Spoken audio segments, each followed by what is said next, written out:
Bonsoir à tous, bienvenue dans le point de l'actualité sur RTI 1. Dans l'espace UEMOA, comment mettre en place un dispositif réglementaire et accélérer le marché commun? La Commission nationale de la concurrence a initié une rencontre à Abidjan pour échanger avec les différents acteurs impliqués. Lancine Bakaeko.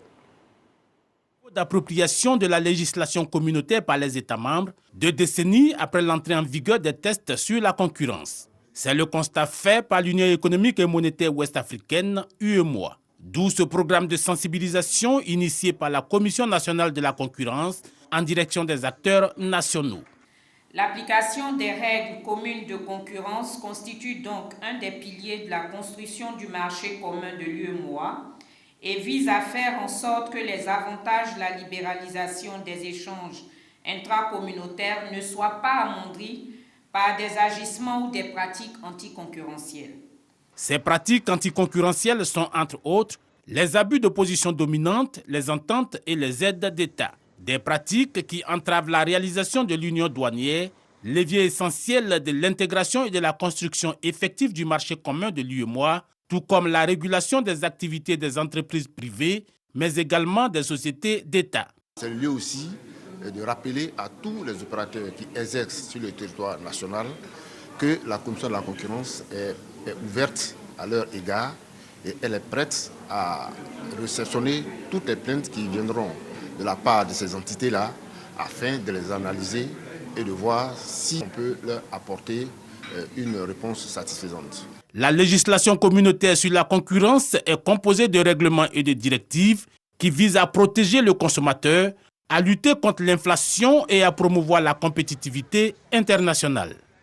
Reste sur le marché de l'UEMOA, le marché financier joue donc un rôle triple nécessaire dans l'économie moderne. Il s'agit de mobiliser efficacement l'épargne tout en augmentant les opportunités de financement des entreprises, créer plus d'activités économiques et donc des emplois et aussi attirer des capitaux étrangers. Malheureusement, la bourse ressemble à une affaire de caste. Pourtant, l'intégration d'obligations ou d'actions en patrimoine permet au contraire d'amortir les chocs tout en apportant un supplément de performance. Aujourd'hui, l'heure est donc à la vulgarisation de la bourse. Dans le dossier EcoPlus, nous en parlons à 20h. Dans le secteur du tourisme, le ministre Siandou Fofana a procédé au lancement de l'opération de normalisation et de classement des établissements de tourisme en Côte d'Ivoire. L'objectif est de perfectionner l'activité du secteur à travers l'usage des outils aux normes internationales dont les standings connus reflètent la qualité et le service bien fait. Dans l'actualité internationale, les élections présidentielles en Gambie, la Cour suprême a rejeté ce mardi 28 décembre le recours du candidat malheureux Ousseynou Darbo.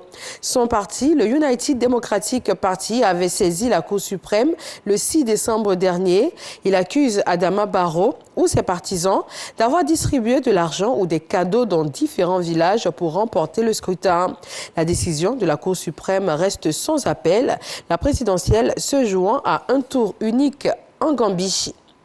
Et puis des tensions à Mogadiscio, la capitale somalienne. Des soldats loyaux au Premier ministre Mohamed Hussein Roble en préposition aux alentours du palais présidentiel au lendemain de l'annonce de sa destitution par le président Mohamed Abdoulaye Mohamed. Des militaires lourdement armés se sont déployés ce mardi dans des secteurs stratégiques de la ville.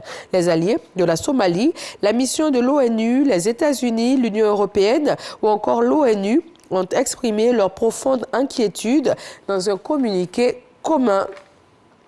Et puis la Covid-19 qui s'invite au calendrier du Festival international de la bande dessinée d'Angoulême, prévu du 27 au 30 janvier 2022.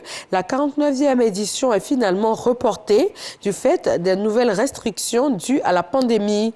Le gouvernement limite pour les événements sportifs et culturels à 2000 personnes au maximum dans les enceintes intérieures et à 5000 maximum pour les structures extérieures.